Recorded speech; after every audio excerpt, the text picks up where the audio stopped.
Olá, quero falar com você que é empresário e que tem uma grande folha de salários, uma grande folha de pagamentos. É um assunto tributário referente às contribuições que a gente chama de contribuições a terceiros ou contribuições para terceiros, também chamada de contribuições para fiscais, que são destinadas ao Sistema S, SESC, SEBRAE, SENAT e outras entidades, como também para o INCRA e também algum debate, alguma divergência relacionada ao salário e educação. Fica comigo, eu vou compartilhar minha tela agora para mostrar para vocês um artigo jurídico que eu escrevi sobre esse tema e é uma oportunidade que a sua empresa pode desfrutar e que há uma grande possibilidade aí de um êxito para a sua empresa nessa questão tributária. Eu vou compartilhar minha tela agora. Você vai entrar no meu site, Henrique Lima Advogado, você põe no Google, já aparece.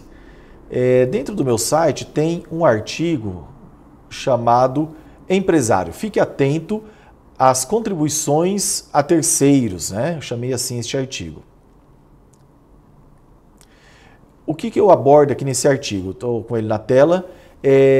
Eu começo dizendo que lá em 2020, né, ou agora em 2020, o Supremo Tribunal Federal entendeu que as contribuições a terceiros, elas são constitucionais, porque existia um debate em que a gente sustentava a inconstitucionalidade, ou seja, que isso não foi recepcionado pela Constituição atual, que é de 88. Porém, o Supremo disse, olha, é constitucional sim. Agora, todo o debate, toda a discussão se voltou com relação ao limite dessas contribuições. Por quê? Existe uma lei de 1980 em que essa contribuição foi limitada, ela teve uma restrição na sua abrangência. 1981 a lei, desculpa. Olha aqui o que fala essa lei. Artigo 4º da Lei 6950 de 81, fala assim, o limite máximo do salário de contribuição previsto no artigo 5º tal é fixado. Por que refere a essa lei de 76, um pouco mais antiga? Que nessa lei a limitação era de 10 salários mínimos. E essa lei aqui de 81 falou que a limitação é de 20 salários mínimos. Olha como fala aqui. O salário de contribuição previsto tal, limite máximo, é fixado em valor correspondente a 20 vezes, deixa eu grifar para você, 20 vezes o maior salário mínimo vigente no país. Tá aqui, ó. Onde que nos interessa? Parágrafo único, presta atenção aqui comigo, olha, o limite a que se refere o presente artigo aplica-se às contribuições para fiscais ou contribuições para terceiros, arrecadada por conta de terceiros, que eu já falei, SESC, SEBRAE, Sistema S de modo geral, mais o INCRA e algum debate sobre o salário e educação, apesar de que o mais certo é o Sistema S e o INCRA. Qual que é a divergência que tem aqui? Depois dessa lei de 81, veio um decreto-lei em 86, o decreto-lei 2318, falando o seguinte, para efeito do cálculo da contribuição da empresa para a Previdência Social, o salário de contribuição, esse daqui de cima, ó, o salário de contribuição, né, não está sujeito ao limite de 20 salários mínimos imposto pela lei 6950 de 81. E daí o que acontece? Quando a gente lê este dispositivo, deixa eu voltar a tela aqui comigo, quando a gente lê esse dispositivo, essa nova regra de 1986, ela não revogou aquela lei de 1981. Ela apenas falou, olha, aquele limite que estava lá no caput, né, lá no começo lá do artigo 4º, ele não se aplica às contribuições previdenciárias. Porém, essa lei de 86 que veio depois, em momento algum falou está revogado, ou também não se aplica o limite às contribuições para fiscais ou às contribuições para terceiros. Não houve nada nesse sentido. Porém, a Fazenda, né, o fisco, começou a entender que com a exclusão do limite para as contribuições para a Previdência Social, ou seja, não tendo mais o limite de até 20 salários mínimos para as contribuições previdenciárias, automaticamente, na cabeça da Fazenda, né, Fazenda Nacional, automaticamente também não haveria o limite para as contribuições a terceiros. Porém, a jurisprudência, como eu vou mostrar agora para vocês aqui nesse artigo, a jurisprudência é bem contrária a esse entendimento aqui da Receita, né? Vamos mostrar aqui novamente, olha aqui, voltando aqui na tela novamente.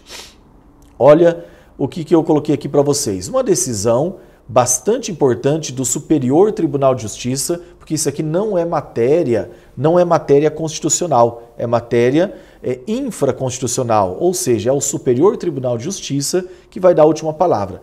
E o STJ já julgou dizendo o seguinte: contribuição, eu até destaquei aqui no artigo, ó, contribuição social devida a terceiros, limite de 20 salários mínimos, não revogado, não revogado.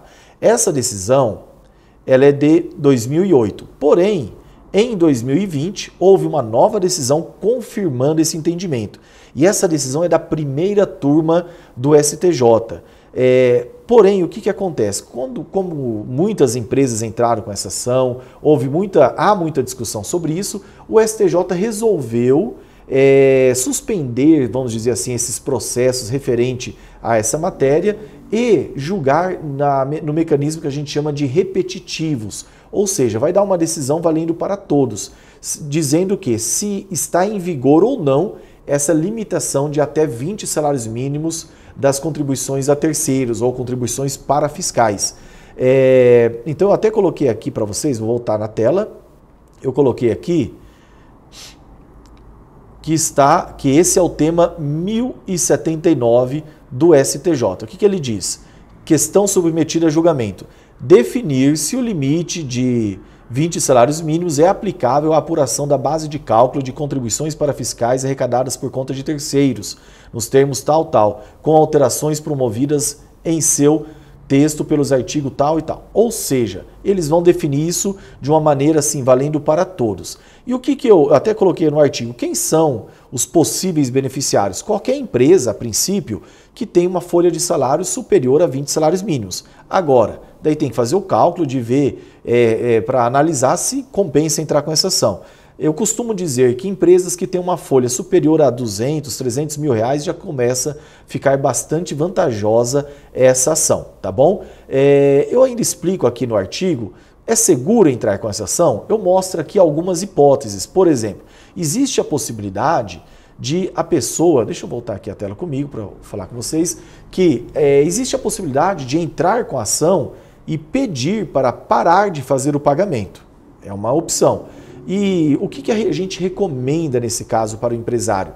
Que ele se ele parar de pagar, se a gente conseguindo eliminar, que ele faça um caixa, faça alguma aplicação que dê mais que a taxa Selic, para que, se eventualmente lá no futuro o STJ julgar contra os contribuintes, ele terá 30 dias para fazer o depósito adicionado da taxa Selic de tudo isso que ele deixou de pagar. Agora, se ele se organizou e fez esse caixa, ok, vai lá, deposita.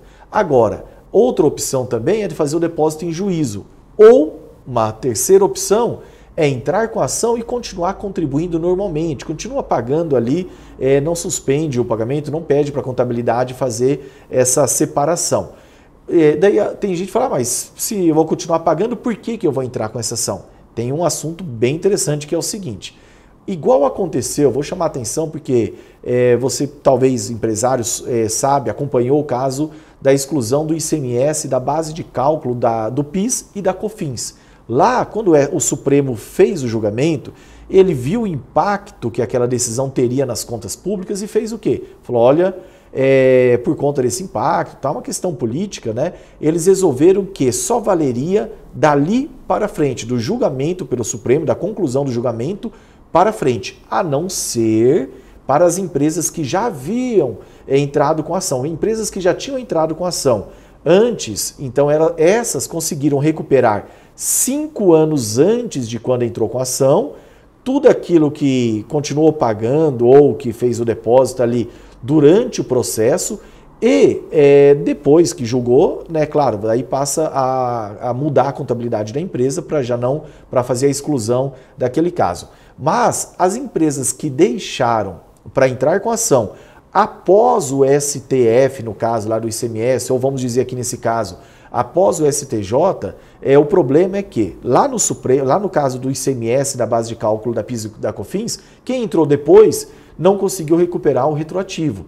Agora, no caso aqui dessa da contribuição para fiscal ou contribuição para terceiros, é provável que tenha a mesma situação. Por quê? Isso a gente chama na justiça de modulação dos efeitos. Os tribunais, quando dão essas decisões em caráter de repercussão geral, eles costumam falar o seguinte: vale daqui para frente. Por quê? Porque existe todo o impacto nas contas públicas, tá bom? Espero que você tenha gostado desse vídeo.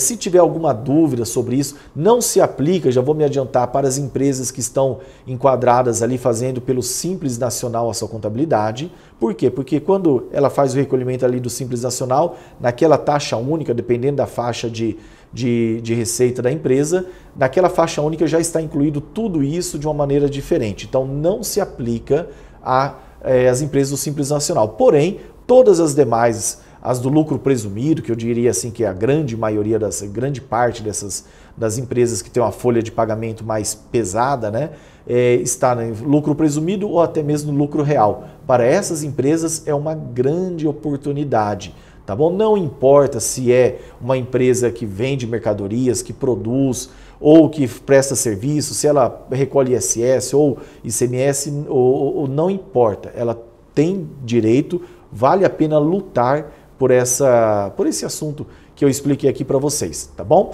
Se tiver alguma dúvida, entre em contato comigo, procura o advogado da sua confiança, manda ali uma mensagem que a gente pode voltar a falar sobre esse tema. Muito obrigado, espero que tenha sido útil e acompanhe os vídeos do nosso canal. Forte abraço e até a próxima.